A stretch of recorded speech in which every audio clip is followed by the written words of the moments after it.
What's up? Freeze! Really? Left! Hurry! Let's go! Run! This way! Darn it! How much would you pay for all these items?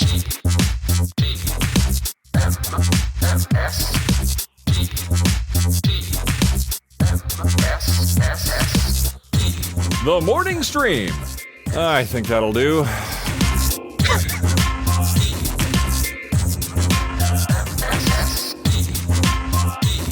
Hello, everyone, and welcome to TMS. This is the morning stream for Wednesday, June 18th, 2025. I was making sure it was an 18, not a 19. My eyes are going. It is the 18th, and I'm Scott, and that's Brian. Hi, Brian. How are you? Hello. I'm good. How are you? Well, you know, just making it work, making it happen. Yeah. How are things going? Kim being out day 2. Well, let's just say that I'm not sure those leftovers yesterday were completely fresh. Oh, no. You do this every time. I know. It's like it's a cross between, well, I hate throwing food out, so I'd better eat it. But it's also like that's got to be still good in the back of the fridge there. What do you think? Sure. What do you think the deal is with me and not? I think I know what it is. You know how they always say the people from the when they had the Depression, and if you knew somebody from that era, they were really penny pinchy and tight with everything and careful and grow your own food and then get only on sale stuff and that sort of thing. And I think I got just a bit of that from when my dad's business took a dump in the 80s. Oh, for sure. And we lost everything. So I think that losing the house, motorhome, boat, all the things that were like luxuries in our lives, having to move to a rental, having to be in high school while this was going on. I was a freshman, sophomore in high school. So it was all very impactful, a lot of class warfare in my head about what other kids had, what we didn't, that sort of thing. And I think it made me more like if I see old ass kimchi in the fridge and I just think that should probably be thrown away, but that's a waste. Well, kimchi feels like it just gets better with age, right? That's actually a bad example. Yeah, I shouldn't use that. But like old fruit or whatever. I hate throwing food away. I hate it. I do too, and I feel like that is the I grew up very similarly, right? When my parents divorced, I was super young. My mom did the whole single mom thing, worked at the hospital, moved to an apartment, and it was basically for 11 years, me and her, and she had to work sometimes, work until 6 or 7 at night. So I'd be responsible for making my own dinner. I'd be responsible for cleaning up, doing dishes, all that stuff. And, but also pinching the pennies with, oh my gosh, you're not going to throw that out. You have to finish it. You have to eat that. Yeah. And you and I both grew up with that sort of thing of like, don't waste food. Yeah, and it didn't have to be like a huge national or international drop in markets. It was just a drop in our house market. You know what I mean? But you still got did you get their kids starving in Africa or India or someplace? China for us, I think. China, I think it might have been China. Because we had Korean. You know what it was?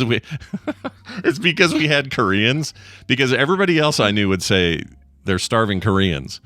Yeah, but we had 3 Koreans, and they were fine. Had the Koreans. Yeah, so we had to come up with another place that we falsely attributed a bunch of poverty to.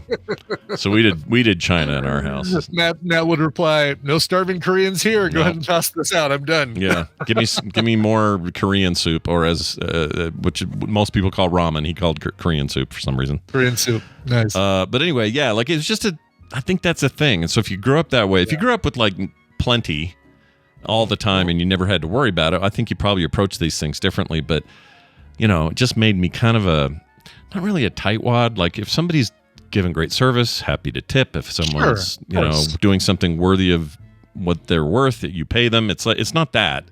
But neither of us like to throw our money around. Like when I had that $89 bottle of sake on Sunday night with Crazy Neighbor, that as much as I enjoyed the bottle, I could not help but think every time I took a sip, that was like $2 sip right there of sake I just took. This is exactly right. It's always, and it's with consumables and perishables mostly. Mm-hmm. Yeah. When you get something kind of with permanence, I don't know what, I buy a game controller I know is going to last me 6 years or 7 years or something. Right. I buy it I'll pay even more for it if I know it's going to be well reviewed and that it's durable. Like, I go for that because I know I don't want to just be rotating shit out as if it's nothing. I don't know if that makes me. This is, by the way, this is what I used to think being a conservative was. And I think it might have been. It might have been right at one there, the point. first part of the name. Exactly. Yeah. And I think it might have actually been this at one point. Kind of, yeah. Now it's all distorted and ruined. It's effed. Liberal means, eat all the food you want. Oh, didn't finish it? Throw it away. That's great. Yeah. Oh, conservative. Got to conserve the food. Yeah, in that one way, I was very much a conservative and still am in some ways, but it doesn't mean that anymore. Like, they've changed it. So, but for whatever you want to call that conservative today. means, no, have all the food you want. Just don't give it to those people. Yeah, hoard it. Pretend you love Jesus, but hate everybody. Just don't give it to those people over there. Yeah, do that. I'll get some emails for that shit. That's fine. Whatever. Go ahead. Address them to me. We'll take them. Take them. Coverville@gmail.com. Exactly. That's fine. Exactly. Yeah. Well, anyway, it's nice to see you all. We're going to do a show, and we got a lot of stuff to do. I'd like to start today with an email from Lydia. Isn't there a song about Lydia? Hold on. There is Lydia, the tattooed lady. Yeah. Oh, right. I don't know if we want to ascribe that to her, but maybe. Why? Groucho Marx, I think. Oh. Is she not a lady of the evening or something weird like that? No, she's just tattooed. She her entire body covered with tattoos that like depict things. So I wish I could remember the actual lyrics, but it's like, on her shoulder is Napoleon getting exiled, and on her back you'll find the Battle of Hastings, or something like that. Wow. I like that. It's great. It's hilarious. I like tattoos that tell a bunch of stories, so this sounds like a song that I would enjoy. You would really enjoy it, and it's very comical. I mean, obviously, like Groucho Marx. And here's the other fun thing: featured in Breaking Bad. Yes, I know, Jeannie. Those aren't the lyrics. That was my example. Yeah, that's what he was saying. He couldn't think of them.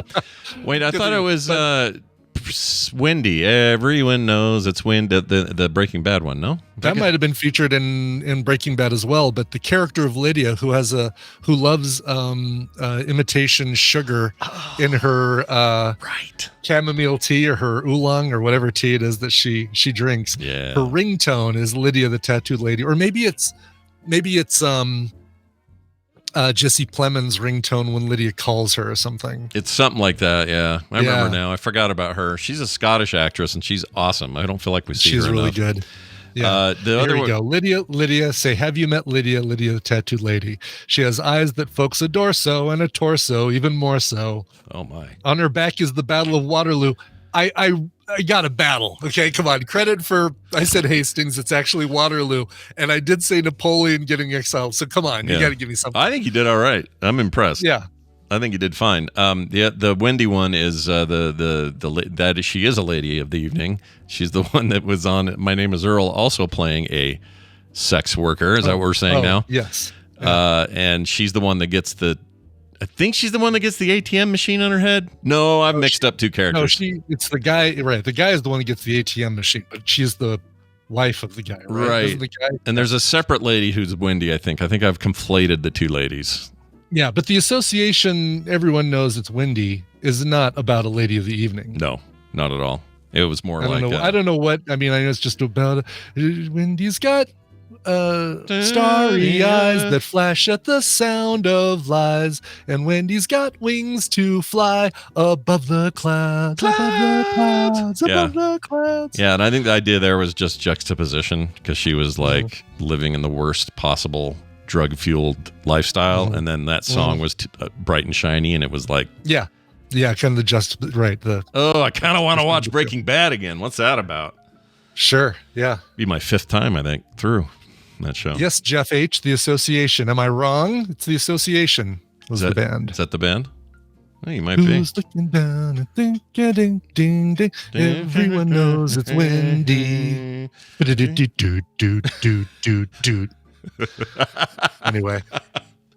So many letters on the way. Oh, really? Are we getting a bunch of actuallys, Monica? I don't know. I guess we'll find out. That's what we have that for in the Discord. Use it to its fullest extent. Anyway, Lydia says, back to the point of this. Yes. This is about how, ironically, it's about how we say things. Yeah. So, hello, Stragliatella and Bre-oh-sheeeeee. but we're wrong on both these. We are apparently. I emailed to see you tried to pronounce my favorite Italian pastry and some delicious bread. Here are the phonetics: sfogliatella, right? And bre-oh-sheeeee. So that one blows my mind. I have always heard it's brioche. I've never heard anything but brioche. I've never heard Bre-oh-sheeeee. Never. Yeah. Never in my life. This sounds like cheese, oh girl, is what that sounds like. Anyway, by the way, if you've never tried a warm sfogliatella with powdered sugar on top, you haven't lived. If I find a good one, again, I will be sure to send it to you, your friend in PIA, Lydia. Yeah, I don't, brioche. I'm never going to remember that. I'm never going to do that right. If that's correct. Is that correct? I mean, she says it's correct, so we're just gonna believe her. I'm just gonna trust her. Actually, you know what? I'm not. I'm gonna look it up and play what the computer tells me. Okay, all right, sounds good. Let's see here. Do we have yeah, I've seen sfogliatella. Is it? Did I say it wrong? Sfogliatella. Sfogliatella. I'm looking at a picture of it now. I've seen these and I've never had them, and they look amazing. Okay, here's what the internet says. It says. Brioche. Now if we go to Merriam-Webster, which is another one, let's see what they say. Brioche. Okay, they say it like we do. This one says brioche. Okay, but either are acceptable there. All right, I can't find anybody who does the she business. Let's try this one. Brioche. Brioche. I can't find a brioche-sheeeee. You can't find a brioche either. Unless her phonetic is, I'm saying it wrong. I mean, look at it. It just says. Well, I mean, it is the way the last syllable of her phonetic is S-H-E. If she just wanted the sh sound, she wouldn't have put that E at the end, right? Yeah. So chat, there it is. Ooh, actually, Bre-oh-sheeeee. Bre-oh-sheeeee.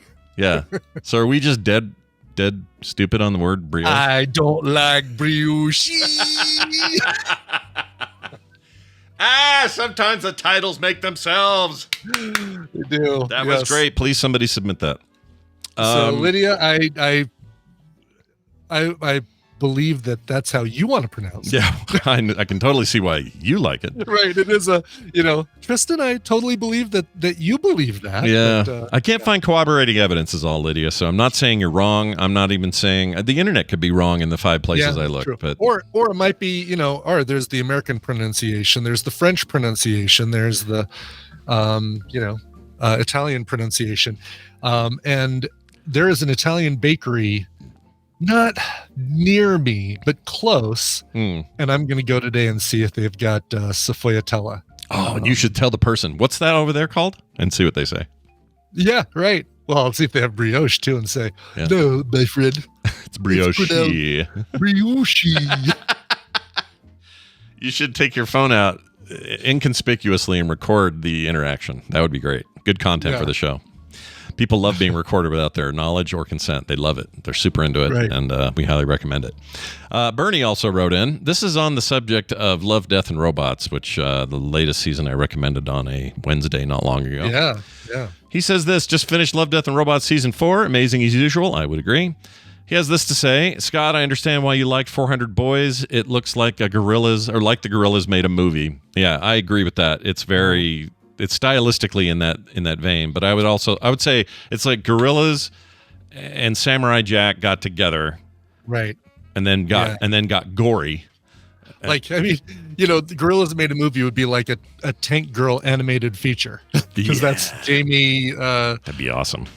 Jamie Hewlett's design for Gorillas, but yeah, I would watch that movie in a heartbeat. Why has that never happened? Why is that not a thing? Yeah, I know. That is surprising because that style, I guess... I guarantee it's been pitched, right? I bet it's been pitched and Jamie's probably just too busy doing stuff with Damon Albarn for Gorillas to do anything about it. Yeah. Well, it's really good. 400 Boys is awesome. I would agree with him here. He says, really he then says Spider Rose, another one I really liked in there, was written by old school cyberpunk author Bruce Sterling and takes place in the shaper/mechanist world he wrote about in many short stories in the early 90s. It took me a while to figure that out. That makes sense because that thing has a vibe, a very specific vibe to Spider Rose. It's very cool. Man, I'm going to go watch that whole thing again. I want to do a straight up like randomized binge where all 4 seasons are just kind of mixed up and play them in whatever order they want. Maybe Yeah, we should maybe they do even that. have an option. I don't even know. I don't know if they do. Oh, that'd be cool. I mean, we know that somehow they gave me a different order to the season than they did you, because Yeah. mine started with that tilt shift, aliens taking over Earth, and ended with the Red Hot Chili Peppers one. I Yeah, think. mine was Chili Peppers first. I think the alien thing was second. Then Interesting. A Yeah. totally different order. So they do it per season. I wonder if they could ever do it for the whole collection. That would be so Kind of like rad. give you the Jackbox collection, but in video, but in Love, Death, and Robots form. I would love that. Yeah. I don't think they do. But anyway, so there's that. And then also Smart Appliances, Stupid Owners reminded me of the Robots Visiting Earth theme from seasons 1 and 3.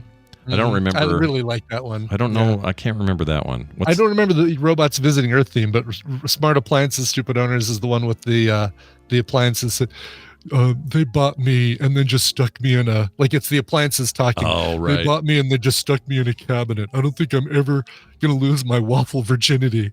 Those reminded me of the Aardman animal ones. Yeah, very much so. Yeah. That style. Kind of Yeah. pulled from that, although there was a dildo involved. There was, yes. The shower, the shower head. Oh yeah, that was great. Did you watch? Did you end up watching that Naked Gun trailer after I talked to you? Yes. And I was like, oh, is he talking about the OJ thing? That was in the previous. Oh no, he wasn't talking about the OJ thing. Yeah. Just that It's like, moment. wow. Yeah. Like the view from across the street through the blinds. The heat, shot, correct? the heat vision thing. Yeah, that's what it was. Heat vision. Man, I mean, I know what they're doing, and it's the perfect vibe and thing for is. Naked Gun. That's exactly the jokes they used to do. It's just that was so vivid and it's red. It is red band trailer material with a trailer that does not get a red band. there you thing go. in front of it. That's exactly right. That felt like a red band trailer without a red band. That was wild. Yeah.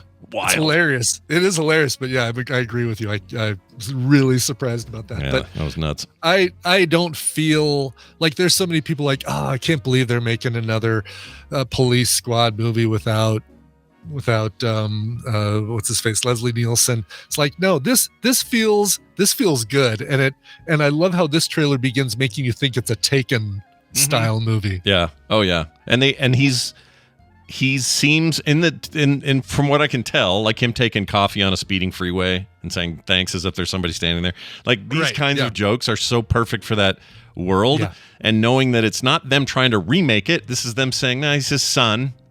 This Yeah. is many years later. He's keeping, there's something about all this is going to work. It's working for me so far. It's working for me too. Yeah. I hope I'm hoping that the Spinal Tap sequel does the same kind of thing for me. Like, all right, I've got hope. I've got a lot of hope. And just like with Naked Gun, the original people are all involved. So for all accounts, it should be. Yeah. Should be good. There's a new be good. Fletch movie coming out. I didn't know about that. Tom Is it Noonan a in the chat says, or continuation Norman. of the John Hamm? Because the previous John Hamm Fletch movie was hilarious and came out during the pandemic and did not get enough attention. It was like a TV thing. They went straight to streaming, right? Straight to streaming, yeah. Let's see. I'm trying to And find it was out. so freaking good. Can't find anything. Well, that's all right, it was good. It was maybe not so freaking good. It was good. Fair enough. Let's Yeah. see. Is there any news about this? It was better than the one where the sequel to the Chevy Chase Fletch. The original Chevy Chase Fletch is great, but the sequel was not so good. It just says that John Hamm is holding out for a sequel. I don't know. Oh, okay, maybe. I don't think this is happening. Okay. Well, Tom, I hope you Well, get your wish, buddy. I Yeah, do. you can tell you what, if you're anticipating that Fletch movie, you can go watch it right now. Yeah. Anticipate the new one that got replaced. But yeah, Spaceballs 2, that's another good example. Mel Brooks is involved. Rick Moranis is coming out of retirement to be in it. I mean, it's, I've got high hopes. I do Please too. don't dash them Yeah. on the rocks. You're getting both Bill Pullman and Lewis Pullman in it. That was confirmed. Oh, really? Okay, great. Yeah. Excellent. So it's like the son of the Han Solo ripoff. But don't give us like, here are the children of the two guys in the desert with the giant combs saying they ain't found shit. We don't want that kind of humor. We want something new. Yeah. That That movie really was Mel Brooks doing Zucker stuff, right? It really was, yeah. The most Zuckery of his movies, maybe Men in Tights, but Men in Tights I did not like. Not a fan. It was too much. It was No. Oh no. Yeah. No, that wasn't good. I think peak for me is High Anxiety, because as I get older and I see more Hitchcock movies, I appreciate more and more the little Easter egg slide-ins that Brooks put into that. I mean, we knew the Psycho stuff, we knew the birds jokes, all that sort of thing. But the more Hitchcock I see, I'm like, oh my God, that's kind of a play on Marnie, or that's kind of a play on 39 Steps or whatever. Yeah. No, that's a good point, because he was literally parroting everything that guy did, and I had seen so little of what he did. So when I saw High Anxiety as a young person, I went, I don't know what he's doing. Like, what are these references that I'm not getting at all? Whereas, History of the World Part 1 and 2, or whatever the hell, or Part 1, there was no 2. That's the joke, right? There is no 2? No, just 2 just came out last year. Oh, that's right. They did do that, didn't they? And I haven't seen it yet. But, I forgot all about it. Yeah. I remember them talking about it, and I never did it. Oh, Young Frankenstein. Yeah, Monica, that's a hard one for me to that's probably my favorite. Near the top as well. That's probably my favorite. I really like that one. What's the one they made it play? Plus, I love Terry Garr. I guess Terry Garr was in High Anxiety too. She's in a lot of his stuff. What was the I love Blazing Saddles. There's a lot I love. Oh yeah. Mel Brooks is a genius, and he's 99 years old. Good Lord. Or no, he's 100 now, or is he 99? I think he's 100. Anyway, he's going to turn 100. I think he is. I'm sorry. He's about to turn 99 at the end of this month. Got it. 98. Okay. Yeah. But Spaceballs 2 will come out next year after his birthday, so he will be 100 when Spaceballs comes out. How do you put all those prosthetics on that old of a man? Because he's going to be yogurt again, right? He said he's going to be yogurt. Oh, is he really? Yeah. Great. Excellent. Well, sure. He has to be. Yeah. I don't even think he's directing. I think he's just coming back as yogurt, and he's consulting, and he's doing all that. But, putting all that latex and stuff, like an 8-hour sitting session with a 98-year-old, that seems like maybe you're going to kill him. Don't kill him. Would that be awful? He died in the makeup chair. Oh shit. God. Yeah. Red Dye number 5. It really was bad for us. We didn't know. Oh, RFK Jr., all is forgiven, you weirdo. Anyway, thank you for that. Oh, there was more. He says, it's all great. It's such a great throwback to Spike and Mike's. I saw that festival in a very old movie theater in Berkeley, California in the late 90s. My girlfriend at the time was really into that world. Keep up the recommendations. Love the shows, says Bernie. Well, thank you, Bernie. Cool. We hear from Bernie a lot, but we don't it's usually comments that are like him just agreeing with something or something like that. Nothing wrong with that, but it's nice to be able to read his thing once in a while. So thanks, Bernie. We appreciate it. For sure. Brian, we got an announcement. By the way, folks, the TMS curse does not apply if the person is over 90. Okay? No. I mean, if we talk about somebody that's over 90 and they sadly pass away, not our fault. No, that's just time, dude. Yeah, exactly. Complain about the passage of time. We'll take the blame for within the 2 weeks, 89 or younger. Yeah. But 90 plus? Yeah. Come on now. And even then, you're pushing it with the 80s, but we'll do that. We'll do that for you. We're not going 90s. We did it with Harold Camping. We'll do it. No interviews. Anyway, hey, I got an announcement coming up next month. We're doing a Denver Tadpole meetup. Now, this is in tribute to JJ Valentine. We've talked about him and dedicated our Las Vegas show partly to him and his family. When they had the memorial, the Moores, Clark and Nikki Moore, live here in Denver, went out to the memorial. They were great friends, and JJ would stay with them, come out to Denver and stay with them all the time, and vice versa. And when they went to the memorial, Renee said, "Hey, here's all of JJ's board games. Can you take a few of these back with you to Denver? I know that he'd want you guys to play with them. We're not going to play with them here. We're going to save a few for the girls who really liked them and that sort of thing. But for them, we'd like to send a bunch of these back with you." And so she did. And so Clark and Nikki came back from Kentucky with with a bunch of board games, and we're going to play them on June 13th. And We've played a couple of them already, and they're fantastic. That board game with the race cars that we talked. You mean with, July 13th, right? You said June. You mean July? I'm sorry, July 13th. Yes, that's June probably 13th. obvious since that already passed. Yeah. In the past, yes, June 13th. I'm sorry, July 13th. I did it again. It's a All big I day. see is there a month after this one, Scott? Because I don't see anything after the 29th. I hope this not, month. because my birthday's in July and I'd like to skip it. So it'd be great if there was no July. No problem. Take July it off. 13th. Yeah. Yes. Anyway, so after the MS 150, a couple weeks after that, I'll be ready to be around people again. And July 13th will be a get together at the Moore's house. Here's what you need to do: go to the Facebook group, the Denver Tadpole Facebook group. If you are if you're already a member, great. Just reply to the post, or actually RSVP directly to Clark. You'll find his name in the post. He'll get you the address, get you the details. If you're not already a member of the Denver Tadpole on Facebook, become a member and let us know. We know there's some people in the Denver metro area that aren't a member of the Facebook group, and we want to know you're there so that we can get together and invite you to things in the future. Yeah, if you're in a nearby state and you want to drive over in there, get in there.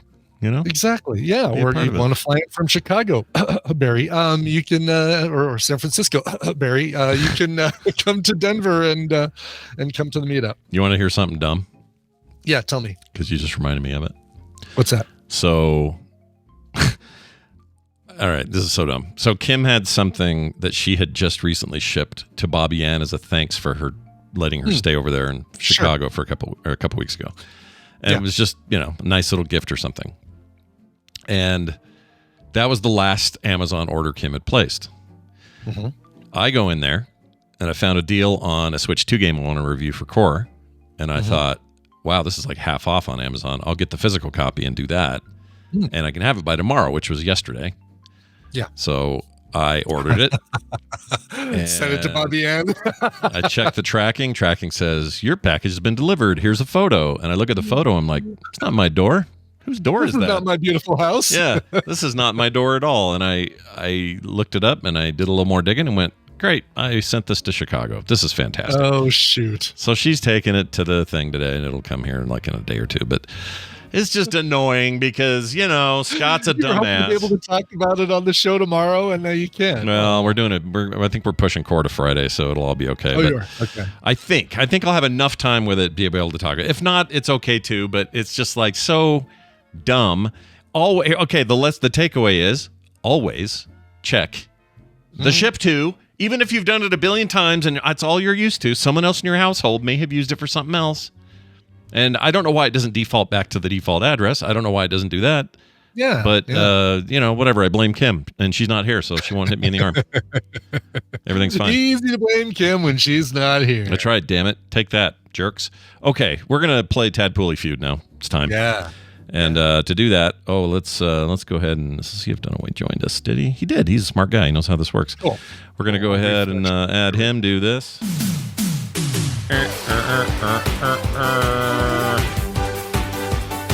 At jaunty music means one thing only, and that is that Brian Dunaway has joined us. Hi, Brian. How are you?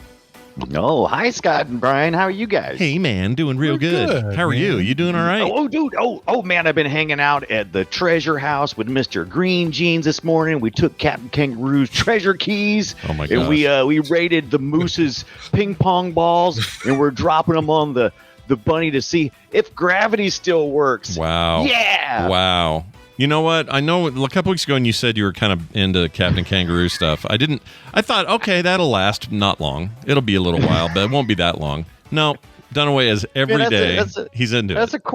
a core memory. Picture page. Oh, yeah. Picture page. Picture What's the pages, Cosby picture doing pages. here? Ah! Yeah. I was not a Captain Kangaroo guy. I couldn't get into it for some reason. It was a bowl cut, wasn't it? Just admit it. You're a bowlist. It You was don't a like bad haircut. Yeah. Yeah, that was a bad. Yeah. Well, it was a wig. I'm just, he was a clown originally, and then Was it a wig? Really? Come Yeah, on, it that was a wasn't. wig. What was the guy's name? Captain Kangaroo, Bob Sheeran, Bob Sheehan, Close. Sheehan, Sheeran. Ed Sheeran. Ed Was that Sheeran. Ed Sheeran. Nailed it. Yeah, singing the hits. Sheehan. It was definitely the last name was Sheehan. Jen- What was the first Jen? name? Jim Bob Jim Bob Sheehan. Bob. Bowlcut. You used to call him Bowlcut. All right, Bowlcut it is. We're sticking with it. Listen, folks, if you are out there listening live and you want to be the fourth caller, you just ping me on Discord right now, and I will add you to this call, and you could be the big winner.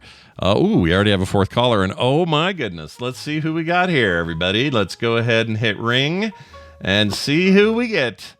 Oh boy, look who it is. It's our old pal Tanner. Tanner, what's going on? Tanner. Hello. How are you? Hey man, I'm good. I know that. So Tanner and I talked earlier. I guess you're in some sort of forced jet lag, so you can change shift times today. How's that going? Pretty good. Yeah? Since 1 p.m. yesterday. 1 p.m. since yesterday. Oh Hang my! in there. It's like flying to Australia it's like faking a flight to Australia and staying awake the whole time. That's what you're doing. That's right. Yeah. Tanner, I'm going to Basically. need you to calm Every down week. a little bit, though.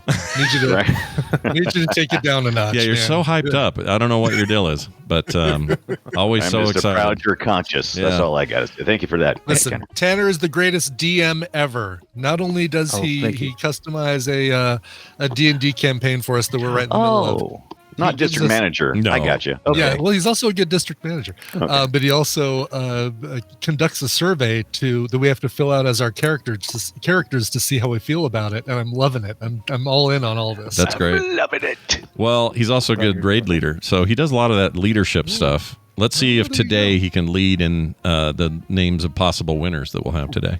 You know, that's a We'll fun see. transition. Hey, Brian, explain Well the done. rules and tell us what's going on here, so Tanner knows what we're doing. Happy to do it. It's time to play the Tadpooley Feud. I've surveyed the Tadpool on some nerdy topics, and Scott and Brian will have to predict the answers that they gave us.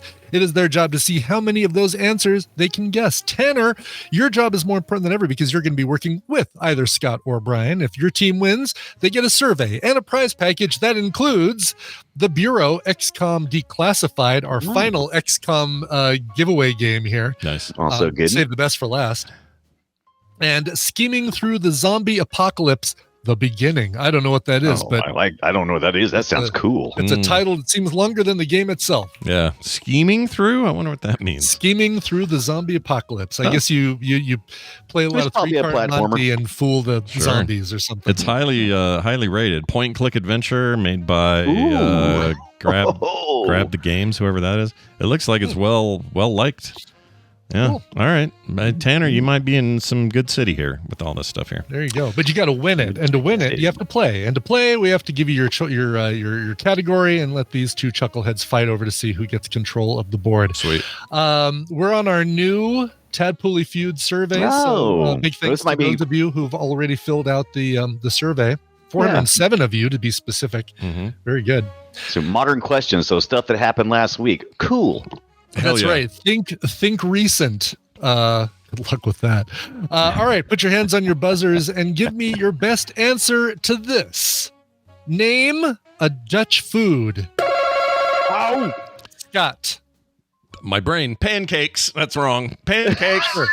Show me pancakes. Come from those Dutch pans. Oh my Yeah, gosh. I'm giving it to you. Dutch babies. Number two answer. Dutch It's those baked babies. pancakes that have the raised edges. They're so good. Oh, those What are you can good. do is Yeah. you can fill those with syrup. I didn't know I've those never were. heard them called Dutch babies. Yeah, I didn't know they're That's specific a weird. Dutch thing. I didn't know that.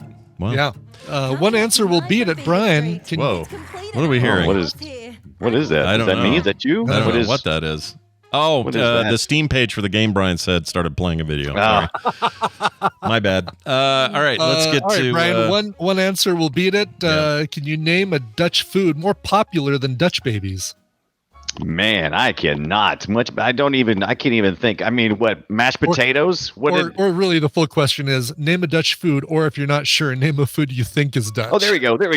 Yeah.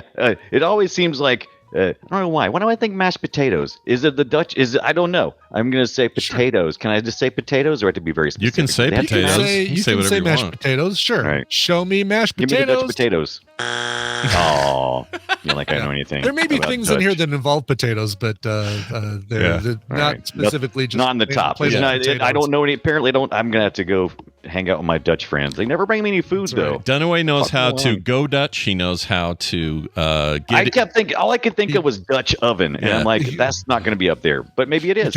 He can double Dutch. Yeah, I hear. yeah. He he can can, get into Dutch. All these things. That's right. He likes Yeah. the movie Dutch. you know? All right. So, Scott, that means you and Tanner have control of the board. Cool. And let's see how you guys do. Tanner, I like our odds. What's top of your mind for Dutch cuisine? The answer I put was stroopwafel. Oh, yeah. Let's do some stroopwafel. Okay, well, maybe I do know some. You guys keep... Okay, maybe I do know some Dutch foods. Then. Well, I thought that was German, so I don't know anything. That's what I keep thinking. Everything you say is like German to me, but I don't know. It's all up in that area there. You know? All up in that. Yeah. All in the same place. Sure. Very good. All right. I could go for one of those right now. A couple slices of waffle with caramel in between them, baked crunchy or smashed and cooked crunchy.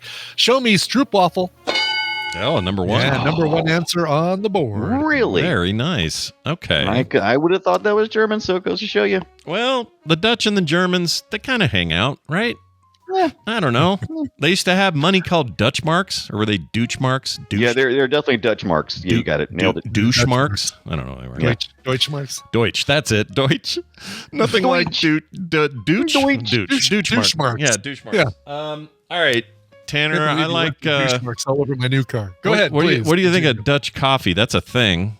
Oh, but it's also not like they invented it or anything. It's just they're known for an interesting coffee blend. There's even have a chain named the Dutch Brothers or Dutch Brothers.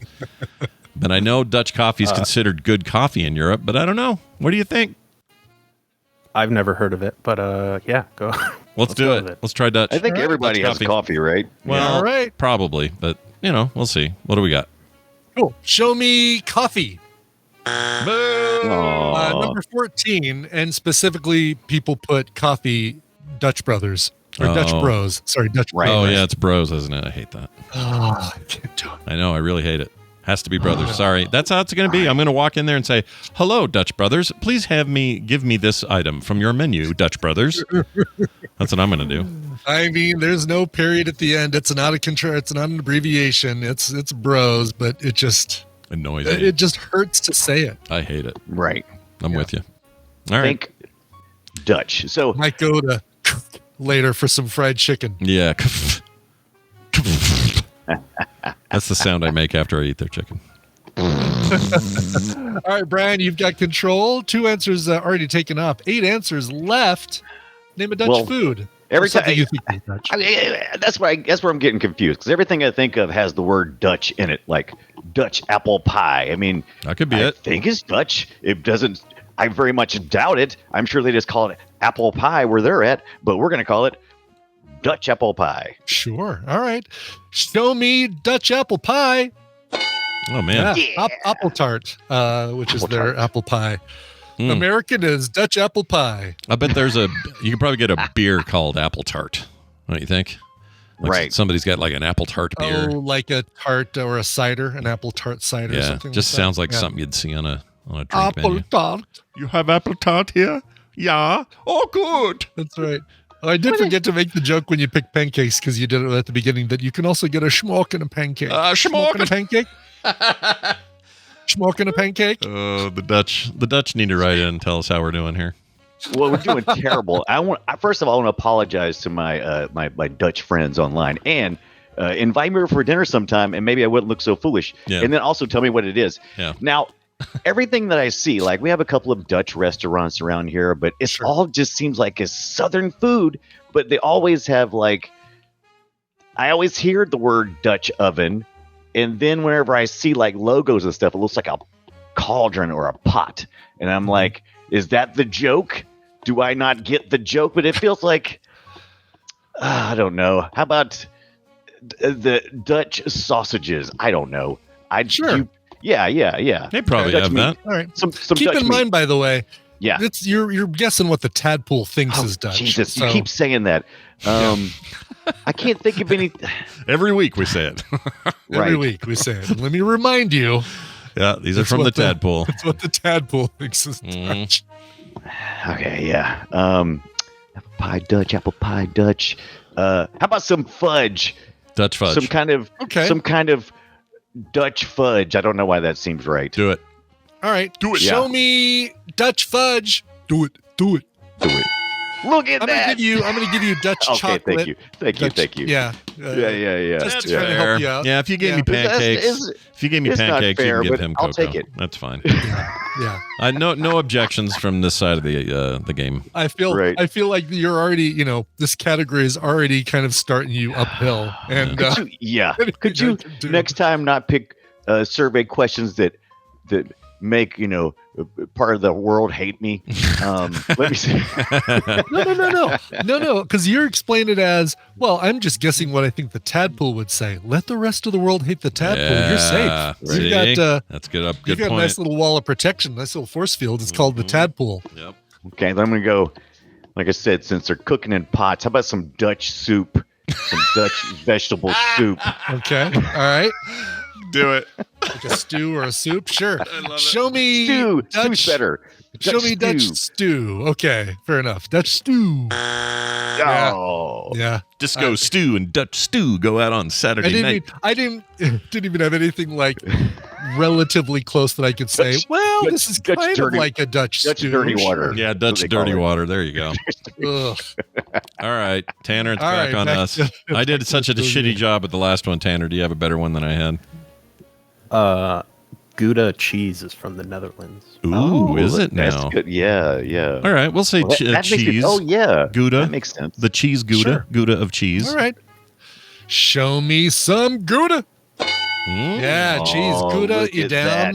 Edam is also from the Netherlands, and only a couple people said Edam, so I just mixed it in with the other cheese like a fondue pot. Well, Ooh, other fondue. Okay. other than my Yeah, lucky no. pancake guess, I feel like Tanner's got the fire here. So Tanner, you should you should pick the next one too.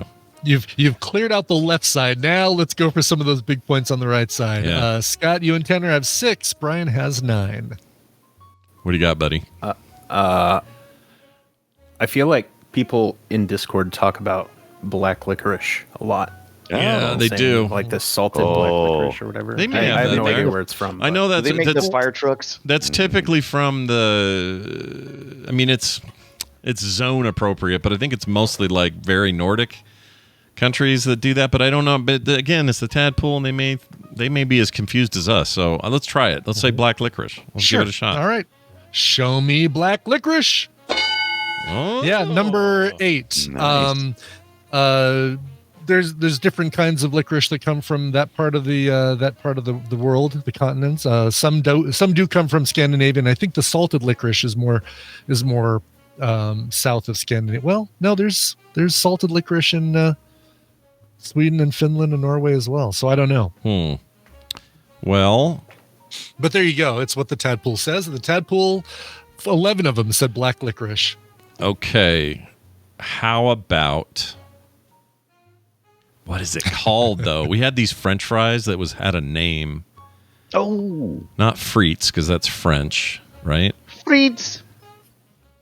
Something with a P. Oh, we had these. I think just if the you other- just said French fries, I Potato think fries. he'd probably take it. Oh, it's something like he might take it. You're right. Right. I might take it. He might. Hint, hint. Hint, hint. Oh, really? Yeah. We'll say the fries thing with starts with a P. I forgot the name of it. Sure. We've had this. frites. Pommes frites is what you're thinking of. Belgian frites. Show me French fries. Tadpole. Who cares? The word French is in there. Dang it, it's got to be Dutch. French Close fries. enough. Close Sure. enough. Okay. Now that Where that's are French interesting. fries actually from? I always forget. Belgium. 'cause Belgium. They're They are Belgium. Okay. Okay. Yeah. All right. Yeah. It's an easy thing to screw up because people have said French fries for so long. They've given the France too much credit. French gets too much credit for that. Who gets French? credit for crinkle? It's the crinkle. Who Crinkle's my gets the favorite. crinkle? I don't know. Chris Crinkle. He's Norway. Chris Norway. Crinkle. Norway He's gets also- all he's the Norwegian. credit. There you go. Yeah. All right, Tanner, you got another one that's good. Who makes goulash? Who's goulash? Is that that sounds Ooh. Eastern European? That Very, German, very I think. dirty water. No, it's German. Just- Okay, let's not do that. Or Hungarian. Yeah. pickled herring. My grandmother. Oh, pickled herring. Yeah. I like that one. Pickled herring. Delish. Mm. All right, show me herring. Oh, button didn't work. Oh, interesting. Damn it. Okay. Damn it. Plus, Okay. I wanted to pull up the number, and the herring it's low, surprisingly low. Where is it? I know people said it. I don't know. I can't find it, but I know it's like two or three people, so it's low. Oh, apparently one of my relatives is listening live. He just sent me a text that says the fries you're thinking of are called potage orlog. I'm not sure how to say that, but it's a street food. It's fries. He just wrote more. Typically made of russet potatoes, include sometimes mayonnaise, mustard, chopped onions, tomato sauce. So it sounds like almost like a more fresh street way of doing like poutine or something. But it's potage. I don't know how you say it. Orlog. Potage orlog. Yeah, Orlog, the new villain coming for He-Man. Yeah, Count Orlog. It is. Yeah. Yeah. Anyway, I couldn't remember the name. It was very good though, but I don't remember mayonnaise being on there. Blah, blah. Oh yeah. Yeah. Yeah. Big. When people put French fries, about half of them put French fries with mayonnaise. By the way, was when people might be this then. answered. Might be this. Yeah, could be the stuff. Could be. Yeah. I know. Yeah. I don't know. All right. Well, there you go. Whose turn is it? Shit. It is still yours because I gave you French fries. No. Wait. Oh no, I'm sorry. No, You guessed, I was gonna say you you guessed missed the fried next one. herring, or you guessed herring, so that was out. So That's yes, right. back to Brian. Back to Yep. Brian. Yeah. You got fries. I should look at the thing on screen that says Bry Guy is playing. I just feel like somebody put Dutch oven something in there. I just feel like Really can't get off of the Dutch oven. it's in the name. Yeah. Dutch oven. I've had Dutch oven peach cobbler before at a camp. It was fantastic. Some of the best peach cobbler I ever had. Probably the best I ever had. Did you side eye it though? Did you look at it and go, How'd you cook this? I watched them start it from start to finish, and it took a while. But when it came out of there and we all like dug in, it was unbelievable. It was so good. I'm gonna say pimento loaf. How are you? I'm so happy you said pimento loaf. Let's I have do it. no idea the actual origin of pimento loaf, but I love that. so why not give it to the Dutch? I'm just gonna give it to the Dutch since I All don't right. actually know. Sure. Yeah. By the way, I did find herring. It was number 13, so actually pretty close to the top. Pimento loaf, great choice. All right, show me pimento loaf. As TV's Travis would say, that's a fun guess, but it's wrong. I love that one. Well done. All right, I'm throwing it over to the smart guy in the room, Tanner. Tanner, what do you like? Score is What do I like? 20 for Scott and Tanner to 9 for Brian. Okay. One strike I have left no for idea. each team. Meatball. Meatball.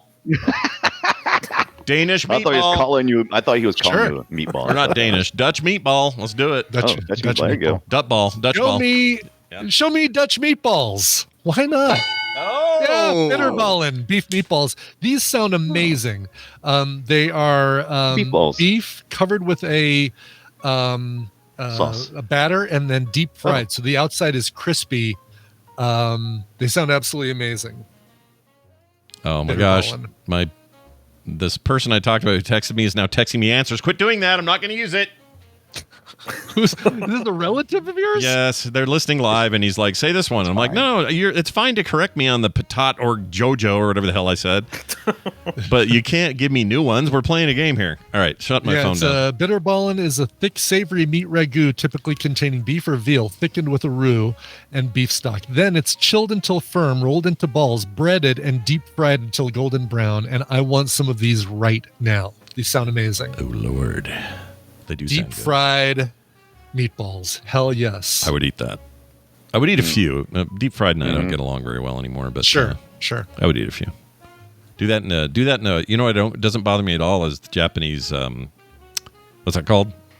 They're deep frying pink. Tempura. Tempura doesn't bother me at all. No issue. No, it's because it's a very thin, light batter, and with some American places, when you go and get fish and chips, you are really eating 2/3 batter and a little tiny piece of fish inside it. So yeah, it's the worst. Yeah, I don't. Nobody wants that in their life. Nobody wants that. TV's preface. It is Dutch, isn't it? It's bitterballin. When I search for bitterballin, bitterballen every it week. says a Dutch meat-based snack. It's the fifth word in the description snack. of bitterballen. I don't know why that makes me laugh. It is fun. Anyway. Bitterballen. I like it. Anyway, yeah. Wasn't there some kind of Dutch Girl Scout cookie or something like The Dutch Goonie.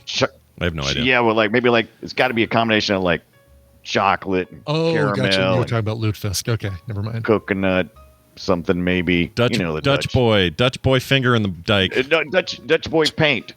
No, I don't know, that. but it is your turn, Scott. And Oh, yours is it? Tanner, so, yeah, because you've got meatballs.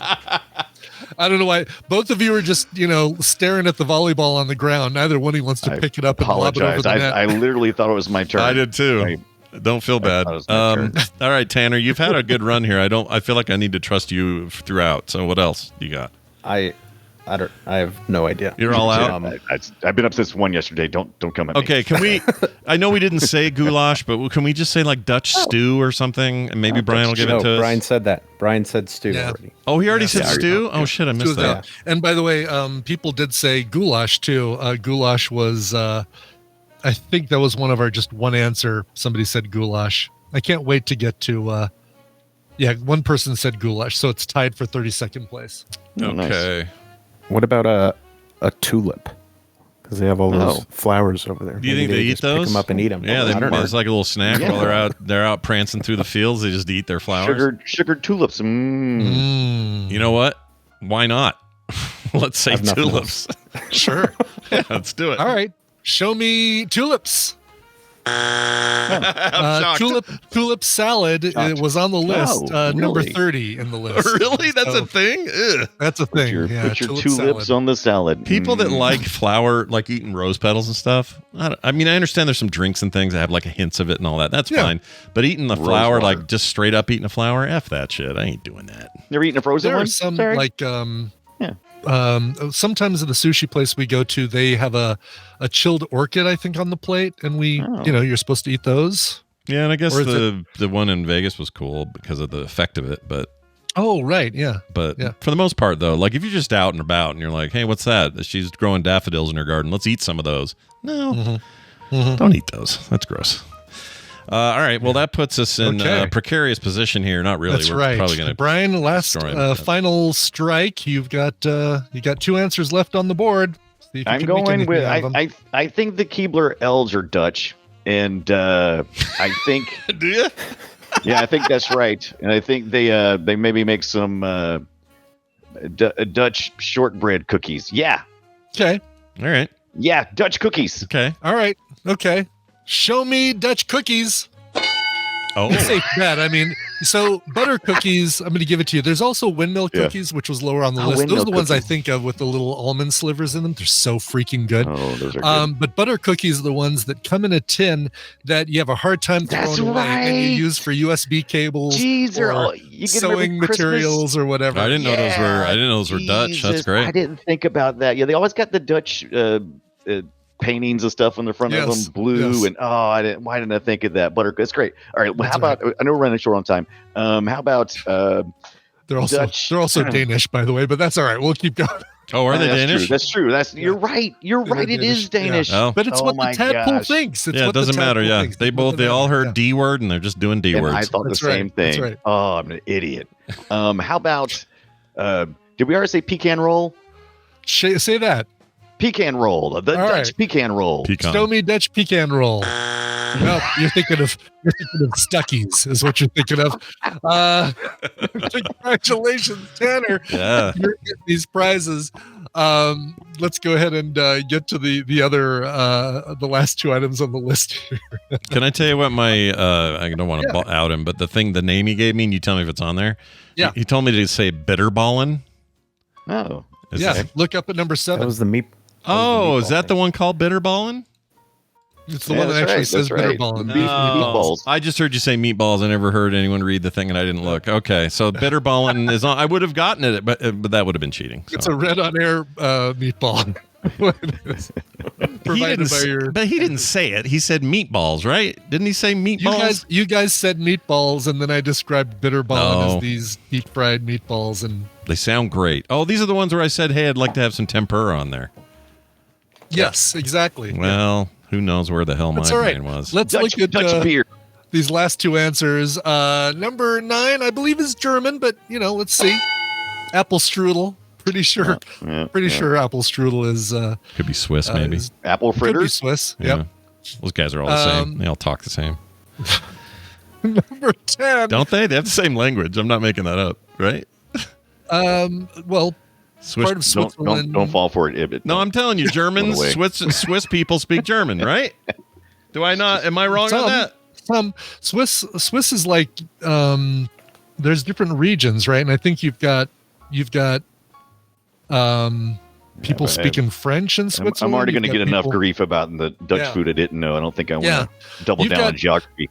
Exactly. You've got, okay, good. I'm so glad I'm not crazy, but yeah, Bombats confirms this. Like, depending on the region, you've got German, Swiss, or sorry, not Swiss. French is one of them, right? Isn't there part of Switzerland? Oh yeah, here it is: German, French, Italian, and Romanish, whatever. Romish noodles. Predominantly German, though. I thought it was all German. I had no idea they were Italian speaking. What's that like? Jawohl! And the guy goes, "Hey, what you do?" Like, how does that go? Yeah. Wow. Exactly. I don't know. All right. Let's go to number 10. Cheese Danish. Think Denmark for that one. Okay. Okay. Let's see here. Let's kind of go down the list here. Some other great answers. Space cakes or hash brownies or pot brownies. Number 12.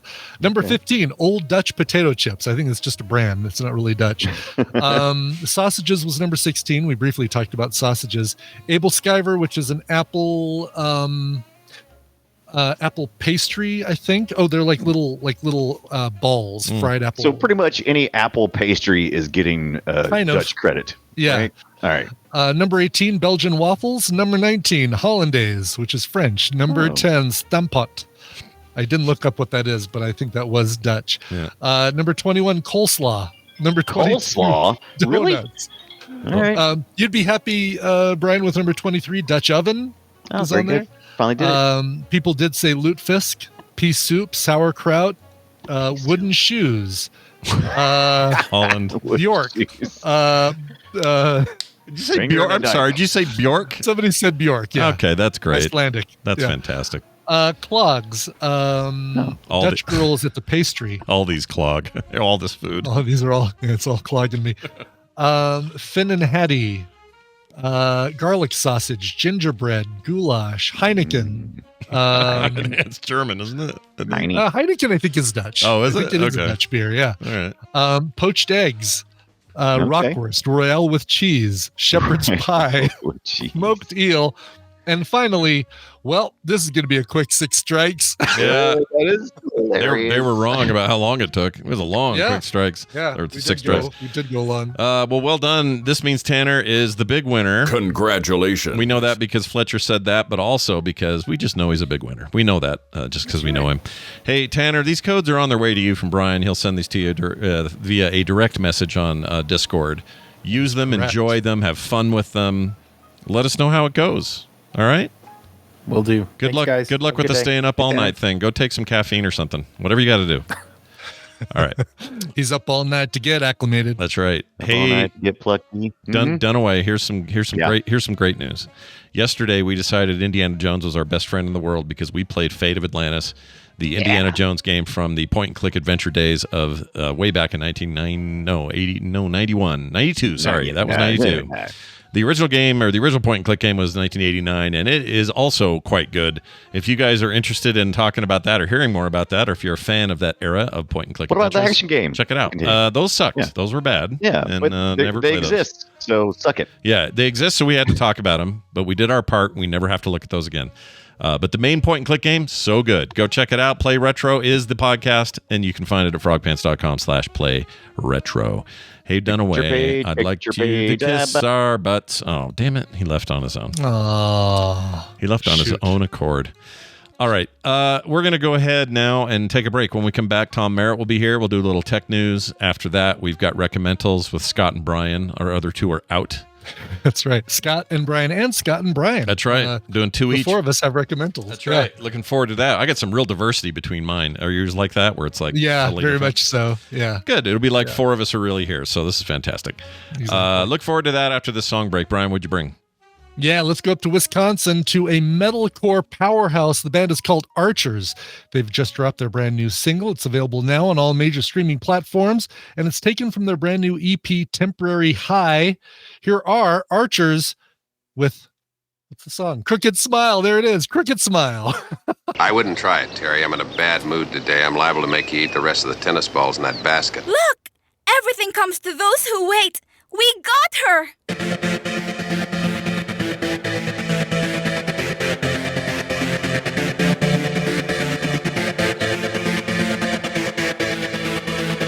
We're back after the break. Brian, who is that fantastic song-making human people band?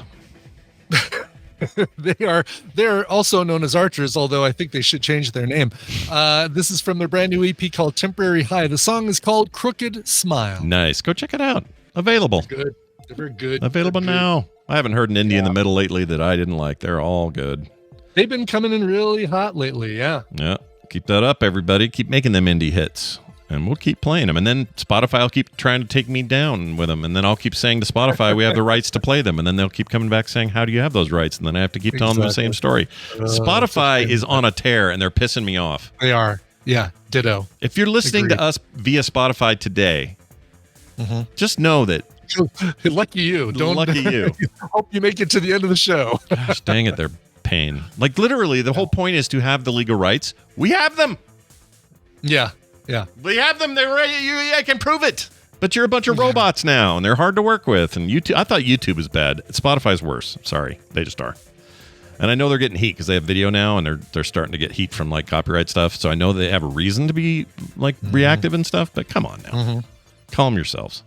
Yeah. All and right. X is getting that lawsuit about copyright material. So I guess, it does make sense. It does to me as well. All right, we are going to welcome our old pal Tom Merritt to the program. Let's see if I can make this work so that Tom shows up. Oh, I just removed him. We don't want that. How do I? I want to make this look cool. Isn't there a way? There is. Oh, there it is. Okay, so now we take Tom. I'm not as well versed in how the video stuff in this works yet. So, trying to make Tom look good is a fun experiment that is not working. Well, let's rephrase that. Tom looks good. Yeah. He does look good. It's not hard to make him look good, but it's hard to make him look good. Are you still putting your videos from Discord? Is that what's going on? No, I'm just trying to show you in a larger window. Because I don't see your video. Yeah, you won't see us until I send you video, which I can do now. So if I go, this is fun. So I'll start the cam. There, you can see us now. No, I can't. Oh, you can't? That's No. weird. You should be able to see us. That's very strange. Oh, there. Now Yeah, you now I should be do. able to. Yeah. Okay, so... This is working differently than I'm used to. This is interesting. Oh, well, that's fantastic. I love to hear that. Hold on. Maybe there's a way. No, that doesn't work. Okay, maybe I can go like this. Tom Merritt removed from stage solo layout. There it is. That's what I was looking There he for. is. Was Tom all big? Yeah, there he is. Big enough anyway. I'll figure I'm this out. sorry to divert. First of all, I'm sorry to be late because I just blanked on the 9 a.m. Oh my gosh, no, we went long with the Tadpooly feud, so your timing is excellent. Okay. I mean, yeah. Why are you guys so late? Yeah. I'm mad. Yeah, we were running way late today, so this is when things all come together. It's Well, because you said at 9 a.m. You said 15 minutes ago you'd add me after the break, so Yeah. I felt like I was running late. I was getting ahead of myself. Yep. So are you doing everything through StreamYard? No, so there's a combination Okay. of things happening. For I see, you, we I see. will, because I know that it's something you're using all the time. So we're going to, I Yeah, want to yeah. make it so that when you come on, it's StreamYard. For other people, I'll Yeah. pull them in through Discord. Other people will be audio only through StreamYard. Like, I'm just making it so I've got like 10 ways, however people like it, and then I pull them in. I see. Yeah. I see. So we'll see Okay. how it all goes. But That's why I'm not seeing all the video, because not everything is going through StreamYard. That was my Correct. biggest Right. question. that is correct. All right. Well, anyway, it's good to see you, man. How the heck are you? Yeah, good to see you too. I'm good. How are y'all? Great. You know, I remember you and Veronica many years ago on your show, Sword and Laser, recommended a series of books by one Joe Abercrombie, the First Law series, and especially Veronica. She was super into it. And I went, oh, that sounds interesting. So I checked out the first book, which is called The Blade Itself. And I read that. and I devoured it, and I loved it. And then I read the next one and the next one, and I've read all his books. Well, he has a brand new book out called The Devils. And I don't know if you guys have talked about it yet at all. Not yet. It's our spoiler alert for Sword and Laser fans. Probably going to be our pick for July. Okay, honestly. good, Yeah. because it's so freaking good, and I can't wait to hear you guys talk about it. So just a little. Say what you will about Joe Abercrombie. Yeah. Say that he writes a damn good book. He knows how to write books, and I already heard somebody's already optioned it. I think James Cameron's production company or something. Yeah. That's right. We talked about that on Sword and Laser a couple weeks ago, and that's what got us all excited about it. And like, well, we should probably make that the next pick then. Yeah, that's a good call. Anyway, just a thanks to, when you talk to her again, tell her thanks for that recommendation. It's now okay. Yeah, absolutely. Well, the funny thing is, when we saw the news about Cameron optioning the book, we realized we had read Joe Abercrombie as an alternate selection on Sword and Laser, but never actually made one of his books our main pick, which we were stunned because we love them so much. So that's another wrong that we will right if we make this the next. It's also wrong that Please write that wrong. It's taken so long for them to actually like option one of his things, and it's so good. I can't wait. Anyway, hopefully the first law follows. Tom, let's get into whatever tech news you want to talk about today. What do you got going? Yeah, I don't know. I was thinking I'd just talk Cat's Eye with Brian Ibbett because that's all we've been talking about on email. But does Scott even know what I don't know what that is. No, but it's actually going to be one of my recommendals today. So okay, a little tease ahead then. Yeah, a little tease ahead. This is the thing you were talking about, Brian, yesterday that you said Tom and you were, or Tom recommended to you, I guess? Yes, Tom recommended it to me, and I'm going to recommend it to everybody else. And Emily was robbed, and I understand why. I understand from your answer, Tom, why she was robbed.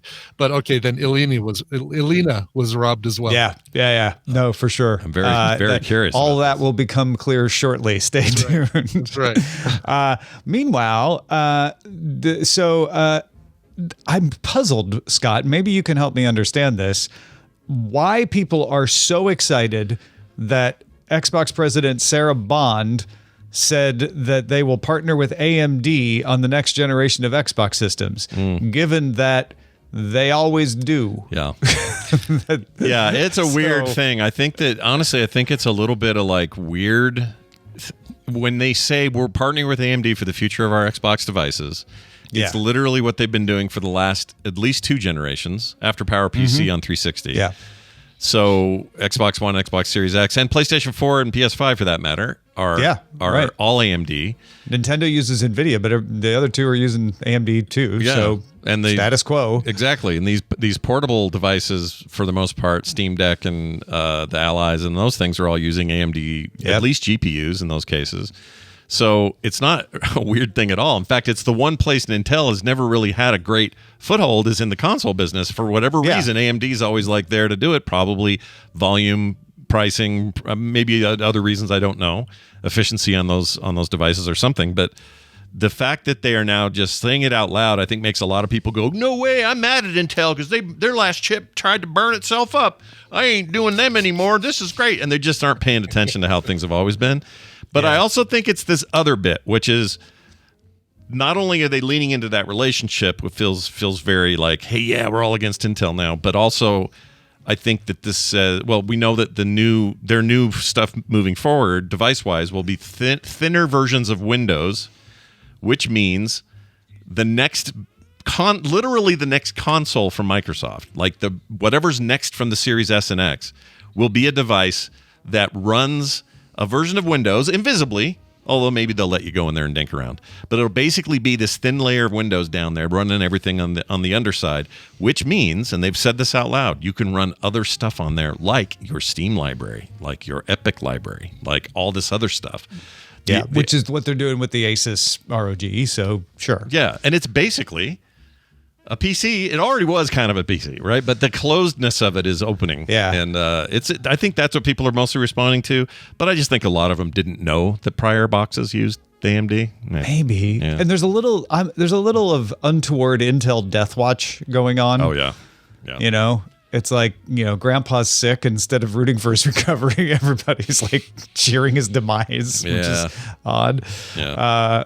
But I wondered if it was all of that you've said, and how much of the sort of drumbeat of Microsoft will stop making Xboxes, which has also been wrong for the past couple of times. And this is them confirming, like, no, we're still going to make Xboxes. If anything, you keep saying it, and you keep not believing us. This is almost like them capitulating on the front of other predictions which were they were just going to lean into the PC-ification of it all, and they are doing. That is what this is, really. Yeah, it's them saying, all right. In a way, it's them not giving up, because that's not how they would say this.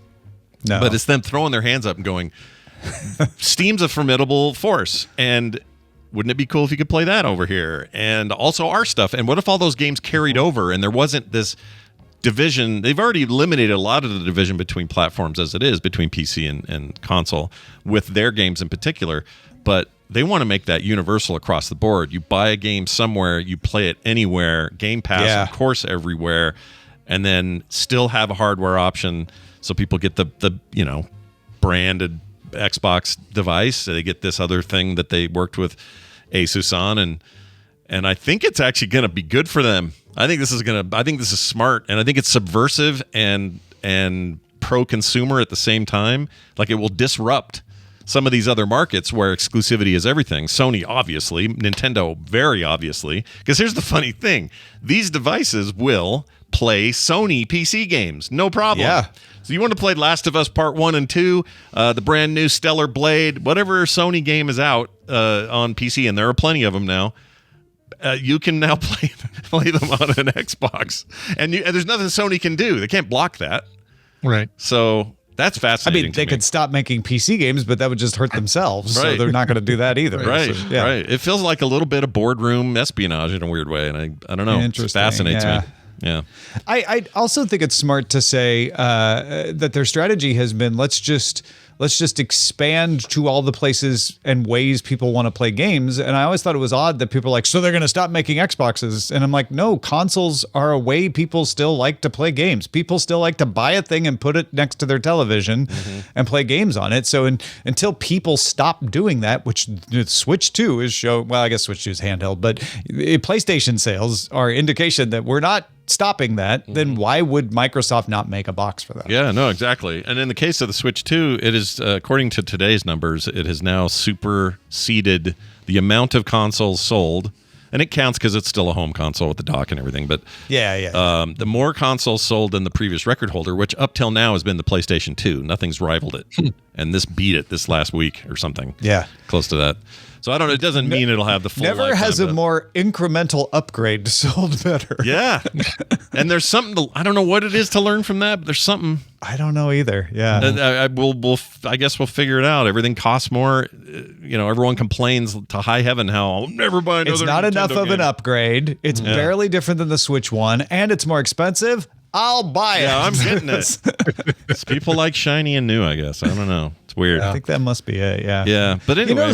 Maybe we're not paying attention enough to like better screen is very important when you're playing a game. I think bigger, larger, better build, that kind of stuff matters. But then there are other weird things like Sony's like, or Nintendo's like, we're not going to do Hall effect sticks like everyone else.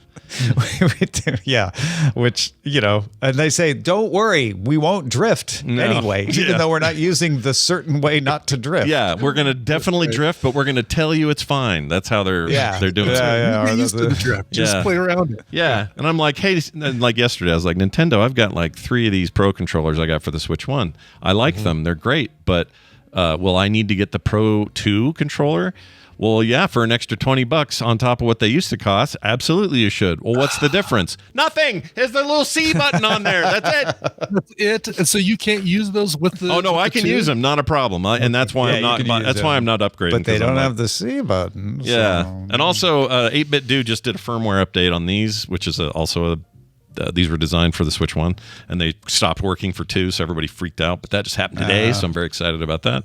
That's just a bug. Yeah. But anyway, fun stuff in the world of games. But Microsoft definitely this. If you're all wondering what the big culminating strategy or plan was, I think that's what she got up and told us.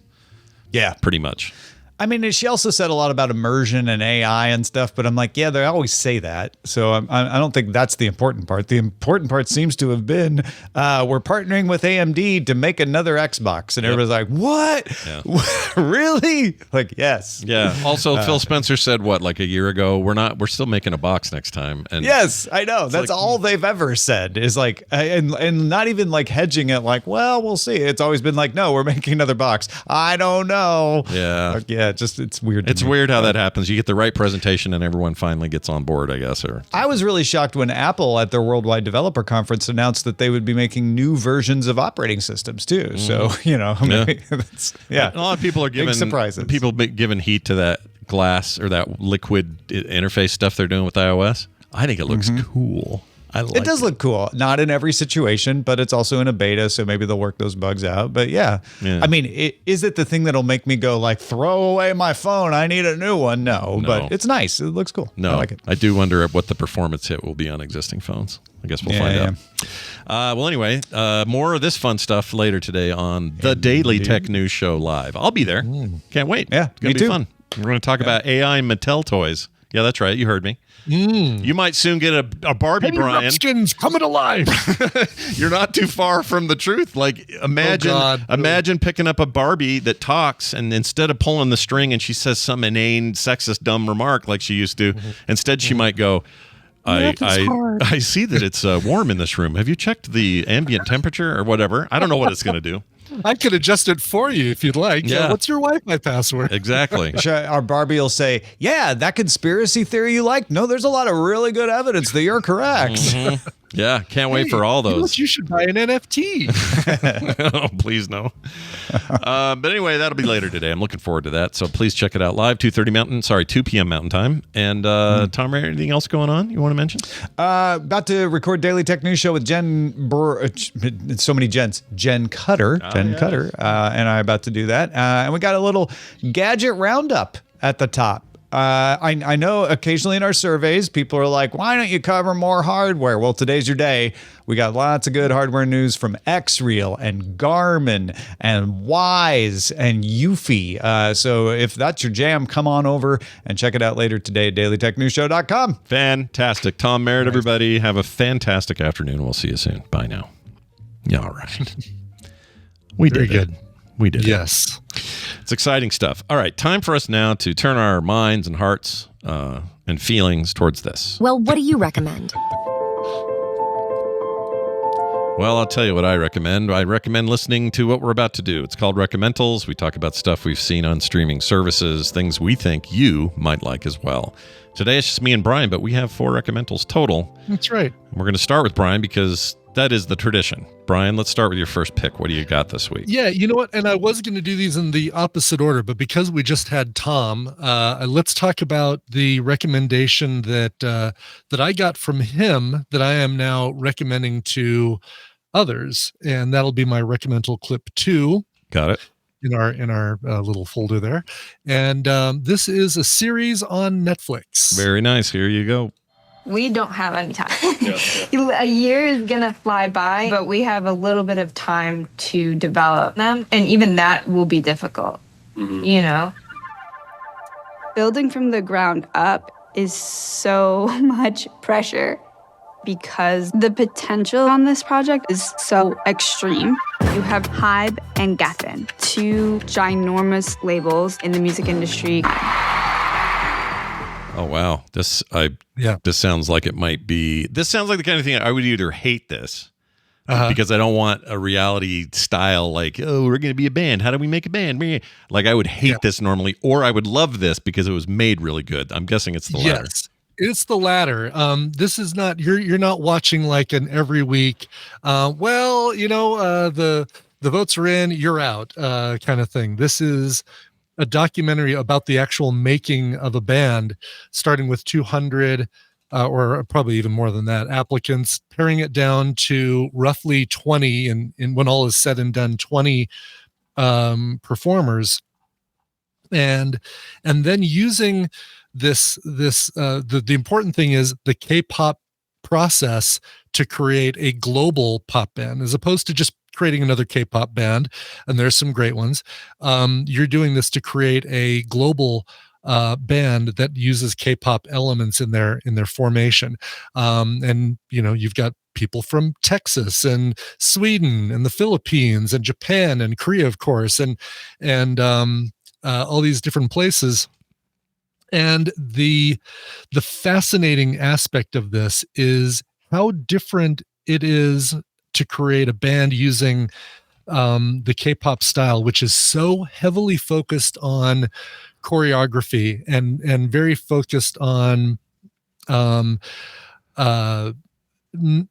the members kind of all at an equal level, not necessarily having 5 incredible or more importantly, having 2 incredible singers and then 4 pretty good singers. No, you kind of want everybody at that same level, so you don't end up with, as Tom described it to me, a Beyonce Destiny's Child situation. Oh, great example. Or I guess you could even do Timberlake or somebody. It's like the standout. Right, and then exactly, yeah. And so this is a partnership between HYBE, the Korean company that launched BTS and turned them into a massive success, and then Geffen.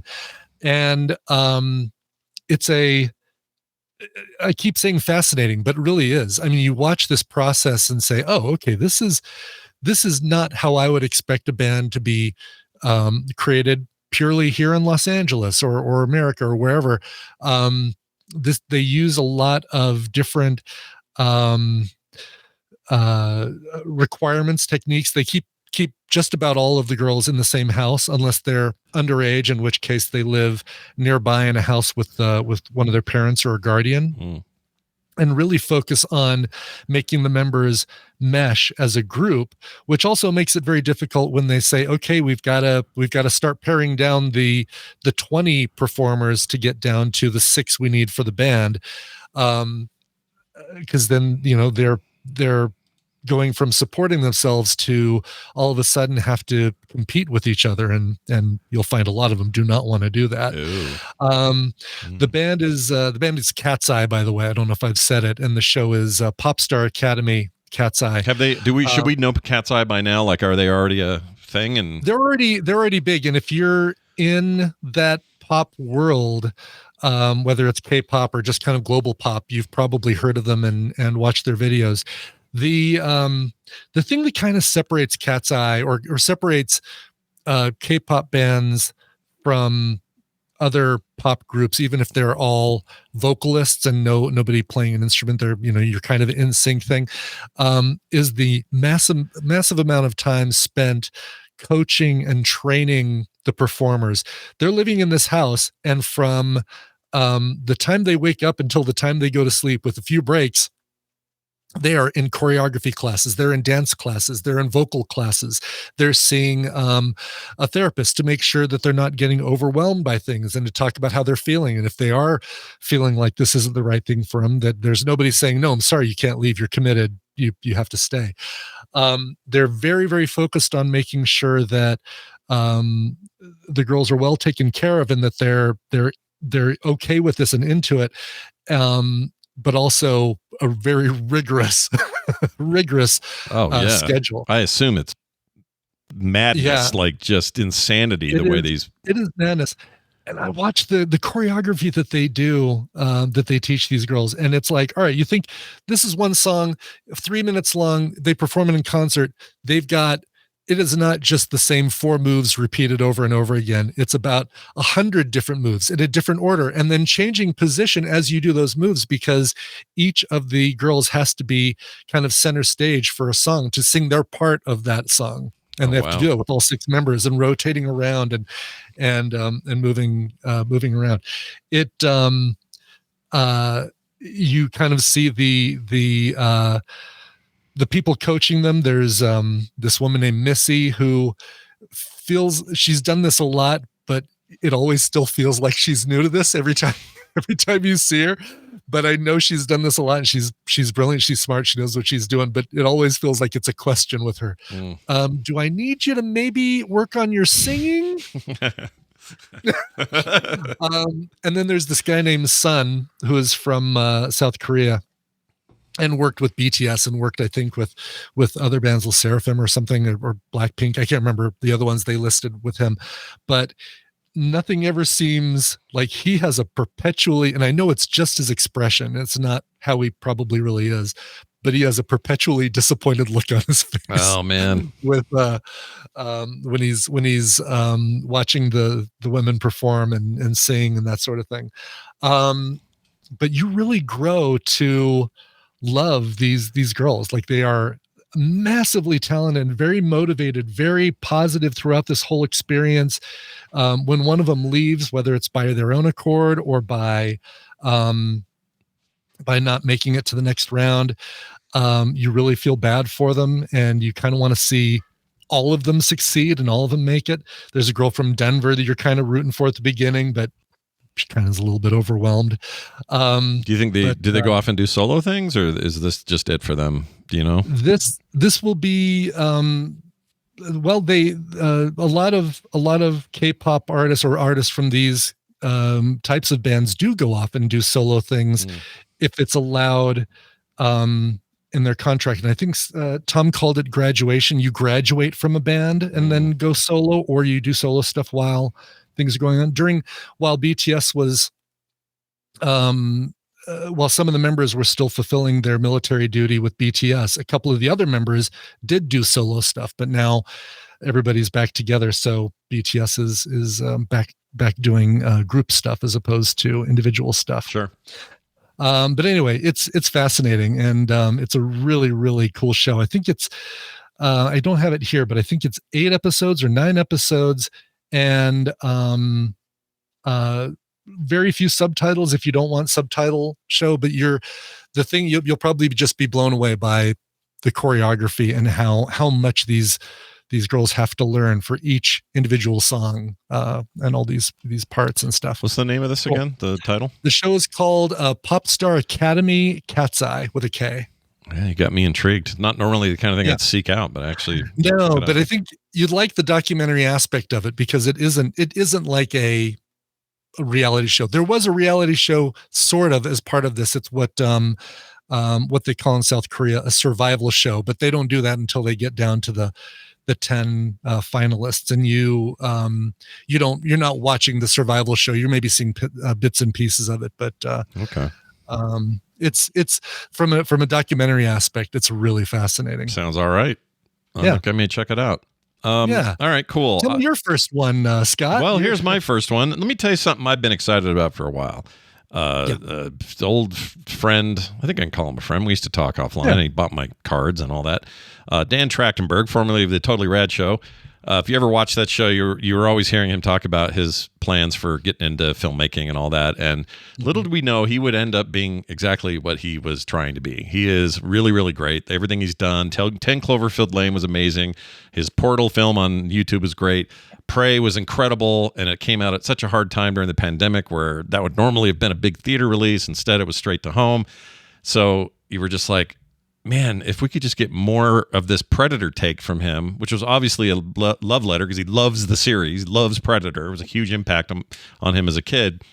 Just couldn't wait to see what he did next. And so we knew there was a new Predator movie coming, but what surprised me is a month or two ago, they announced that there would be an interstitial project that he would direct, animated, that was going straight to Hulu, but it would be, film length, 90-minute feature.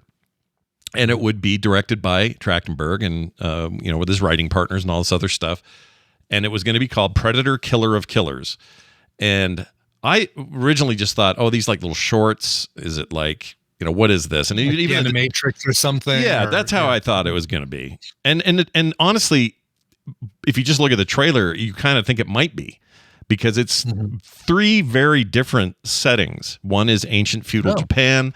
One is ancient, long time ago, Norse stuff. You're seeing that in this trailer right here. And then another one that is set during World War II.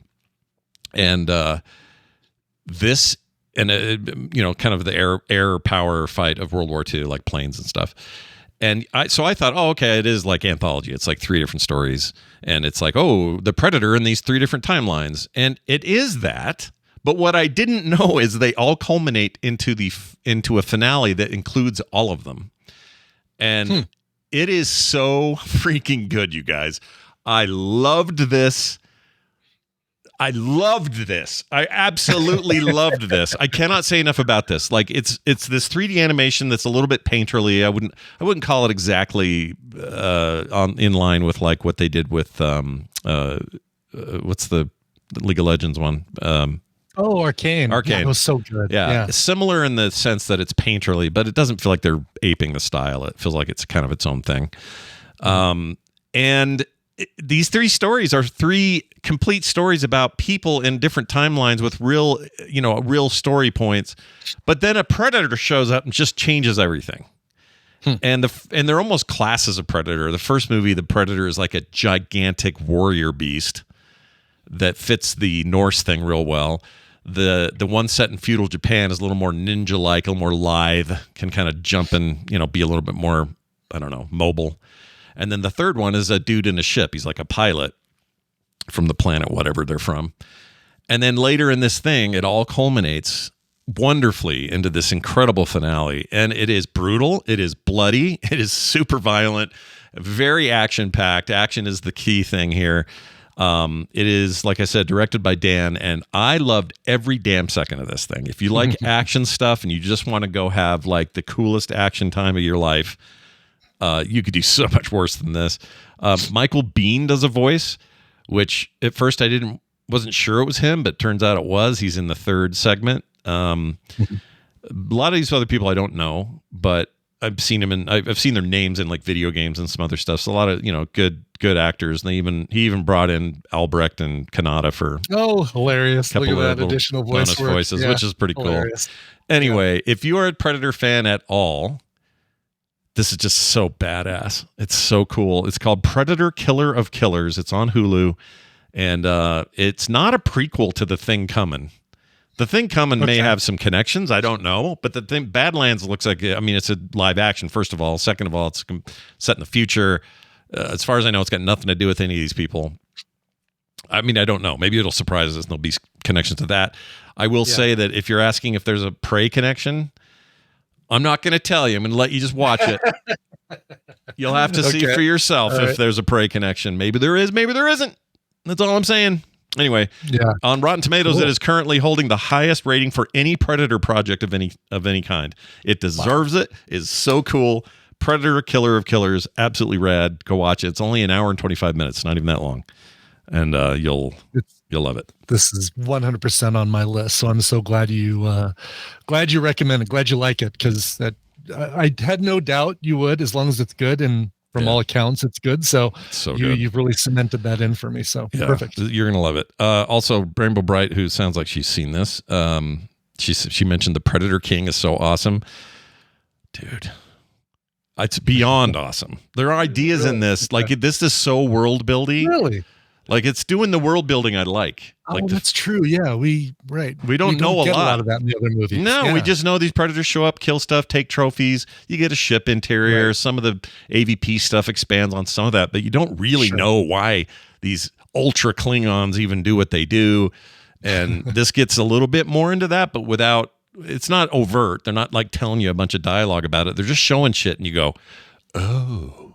Is that the way the system works here on this planet? Is that the power dynamic between leadership and the lower castes, and how do they work? Like you start filling in the blanks for Fury Road style. It's absolutely my jam. I love it. That's cool. Brian, let's swing it back over to you and see what you got for your second pick today. Yeah, this is one that it started with Amy and Chuck recommending this to me, and then I got a couple more people recommending it to me, and I'm so glad they did. It probably was going to be on my list anyway because of similarities to a couple other things that I really, really like. But this is also on Netflix. It's a series, and it's my number one clip. If you want to play. Oh, you know what I never did? I never played my clip. You never played a clip? No, but I didn't know if there wasn't any. There totally was, and I didn't play it. But I don't actually need to. But that's how excited I was about this. I forgot to play my own damned just clip. Jump right into it. Yeah. So don't worry about it, everybody. I promise there's audio in this movie. Okay. It's not all quiet or a foreign language like Prey. Exactly. But here's the one Brian just described. Aren't you supposed to ask me some questions? I can. Or we can just keep sitting here. It's your 50 minutes. I was all set to dive into my unhappy childhood. I'm much more interested in your unhappy adulthood. How'd you feel, Carl? More like, how'd it feel to get shot, Carl? I've heard it described as feeling like being stung by 100 bees in the same place. If all the bees were on fire and they were flying at your face at twice the speed of sound, you could describe it like that, sure. You don't look like a shrink. You prefer I had a beard? Would give us something to talk about. I'm sure we've already got plenty to talk about. I just don't understand the necessity of all this, I really don't. You're saying you don't want to be here? It's okay. Neither do I. It's a shitty job talking to you lot. Doesn't sound like you like your job very much. Would you like talking to you? Fair point. I could listen to her read me the phone book. Yeah. Love Kelly MacDonald. Love her voice. That is from a television show called Department Q, a Scottish crime thriller TV series based on a book series. Fan freaking tastic. This follows the guy you hear there, Matthew Good, plays a detective named Carl Mork, who begins this series with one of the greatest openings to a series ever on a TV show. It's so freaking good. Do we know him from something? What do we know Matthew Good from? Familiar. I looked him up and stuff that I haven't seen. Chasing Liberty, he was in. Confessions of an Ugly Stepsister. He was in the Imitation Game. Oh, Watchmen. He's Ozymandias. That's why he's so damn familiar. Oh, that's why Ozymandias. Yes. Okay. Jeez, he looks so different. Oh he really does look different. Also, how did he stay so young? Then whatever. No kidding. Yeah. Wow. Forgot about that. The story follows basically a cold case. He's kind of given a crap job, Detective Mork, given a crap job of going through a bunch of cold cases, picking one if he wants to maintain his funding for his department. And he's fine with that because he really doesn't like people. He doesn't want to be around people. So when they put him in the basement in what's called Department Q, he kind of, as much as a grump like him can, he kind of welcomes it. Yeah. And I talked a little bit about how this reminds me of a couple other series. Slow Horses. This feels like it's absolutely another slice from the Slow Horses apple, or it's another slice from the type of apple that gives us Slow Horses as well. Sure. With Gary Oldman. Also reminds me of the British series Line of Fire. Oh, I like that one. I'm sorry, Line of Duty. Or what? Is that the one with the Game of Thrones guy? Oh, wait. Is that the one? The one that played the older brother. Bodyguard is what you're thinking. Yeah, I'm mixing that up. Right? Yeah, you're right. Line of Duty is more of a straightforward police procedural. Not a lot of people that you recognize. Well, I take the back. Tandy Newton. I love her. Is in this. She is, and she's great. And Kelly MacDonald, strangely enough, is also in Line of Duty as well. Love her. Funnily enough. So if you like Kelly MacDonald in Department Q, you'll like her in Line of Duty. Yeah. But man, there's just a great mystery with this show, and kind of a secondary mystery that I'm hoping they delve into further, of course, in season 2. But it's absolutely well acted and well presented and atmospheric. The just the gray of Scotland and the buzzing fluorescent lights of this basement office that he's given. That's awesome. It really is cool. And kind of a new discovery is this Leah Byrne, who plays Rose Dixon, who kind of looks like if you're watching Ozark, and when Ruth came on, you accidentally misadjusted the color settings on your television set. Yeah. Wait, up or down? more bright red. Oh wow.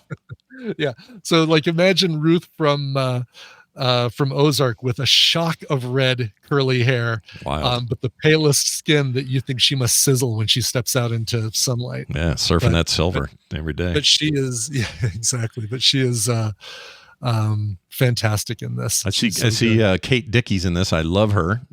Massive, What do we know massive her fan. from? Game of Thrones. She's the queen of the area up there. She was in Prometheus, the Green Knight. She was in The Witch. The moon daughter, mommy. The Witch. She was in Star Wars Visions. She's awesome. She's in everything, and she is a wonderful actress. I love her. That's cool. Yeah.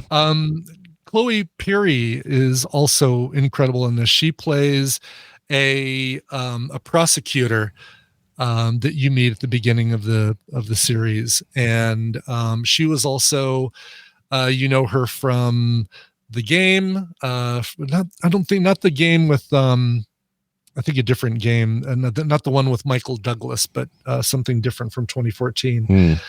But also the Waldo Moment episode of Black Mirror from 2015. I like that one. I could not tell you what that one is from. I know which one you mean, though, but also she's in Queen's Gambit. I know. Yeah, she's awesome. Yeah, she's great. She is really, really good. Yeah. The Crown. All kinds of stuff. Yeah. This, she's listed with second billing, and it's with very good reason, because even though she's got a very different path in the series, her character is, watching her journey is just absolutely compelling and enthralling. You can't look away from what her character goes through. This is very stacked with Scottish people all around, isn't it? It really is. Yeah, and I think here's the bottom line. If you like Bill Tench, what was that show called? Mindhunters. Mindhunters. You like Mindhunters, you're gonna love Department Q. Oh, shit. You got me there. I'm all in. I was already all in. Kim and I already all in. We were going to watch this, and I was like, who's going to get to this one first? It just felt like you, me, or Randy were going to watch this. It was a race. It really was a race. And now I'm in, though. All more in than I was. I'm stoked. Yes. Like you've got very interesting parallels between some of the characters in Department Q and Mindhunter. Still need some Bill Tench closure, man. Yeah, you won't get it here. I'll tell you that right now. But shoot. So he doesn't show up, and I got to see him in what was that we saw in theaters? Mission Impossible. Yeah, it was a very small role, but it was nice to see him. With his partner, Parks and Rec. What's his face? It's that guy who's everywhere and doing everything. Mustache. Ron Swanson. Help me, people. Yeah, Ron Swanson. What's his name? His real name is Nick Offerman. Jeez. Nick Offerman. Very good. Shit. Thank you, TV Travis. Well, anyway, this sounds great. Department Q, Netflix is where this is. Department Q on Netflix. Both of my recommendals on Netflix. So check out both of them. Popstar Academy and Department Q. Excellent. We still have one more from you too. We do. Let's swing over to HBO Max Go Max and check out an original HBO documentary, which always means quality to me. When I hear that, I get excited. Mm-hmm. And I heard this one had kind of a wild ending, and it did not disappoint. I'll play the clip, and then we'll talk about it. Here you go. Remember how much money you're making, and, that's how you get through it, right? $250 a day.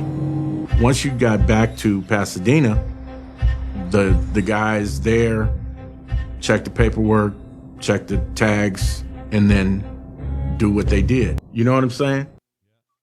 I do know what you're saying. I don't know what he's saying. This is I'd like to know. Yeah, I'll fill you in a little bit on what he's saying. This is a documentary film. It's a series, a 3-part series on HBO. It's over now. All the episodes are out, and it's called The Mortician. And it is about this family-owned funeral home in the 80s. This all happens in Pasadena, California, and this dude named David Sconce, who's like running the company after his parents ran it for a long time.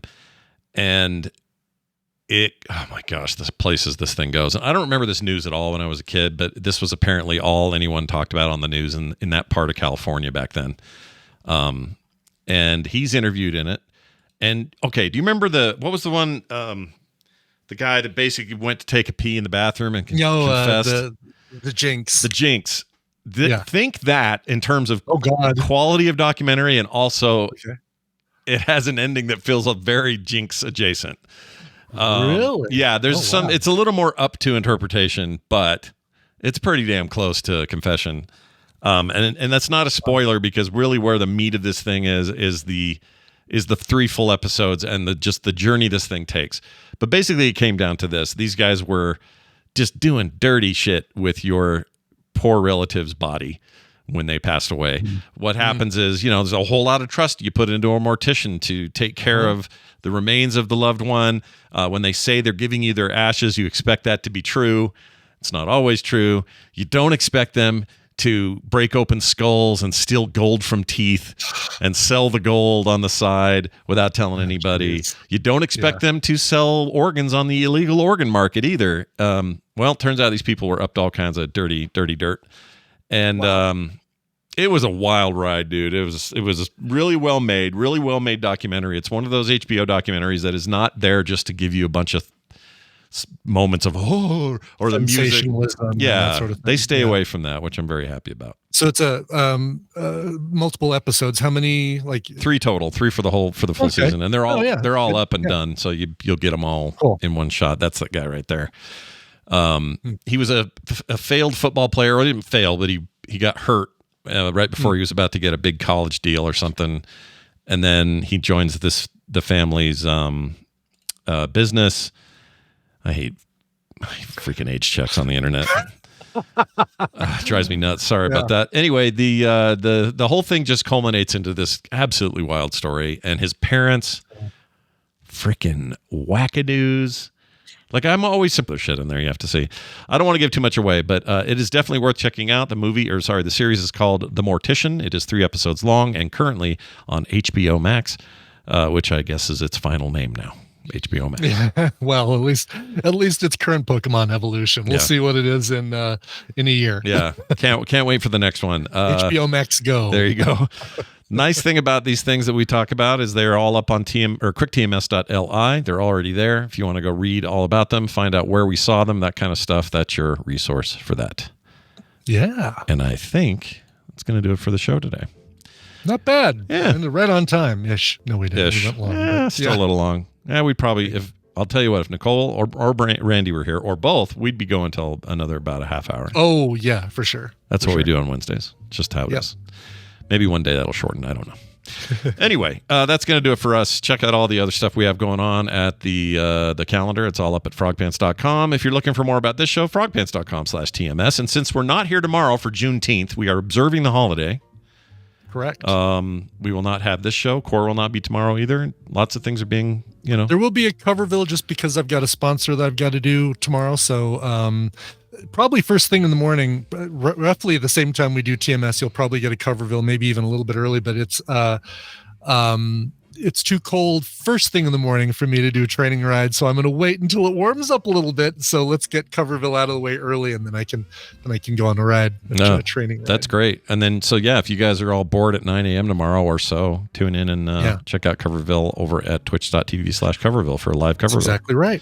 Yeah. Let's see. What else? Is that it? That's it. I'll see some of you later on DTNS. That's going to do it for us. Frogpants.com/TMS for everything else. Brian, let's play a song and get the F out.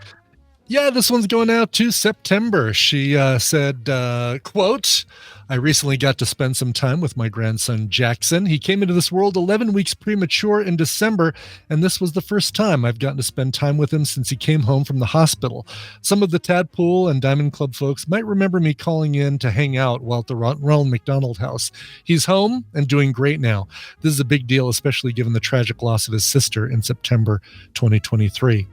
We listened to the Bare Naked Ladies and They Might Be Giants albums for children, of course, and they were big hits, Little Jackson Smiling at Me, or falling asleep to songs like Vegetable Town.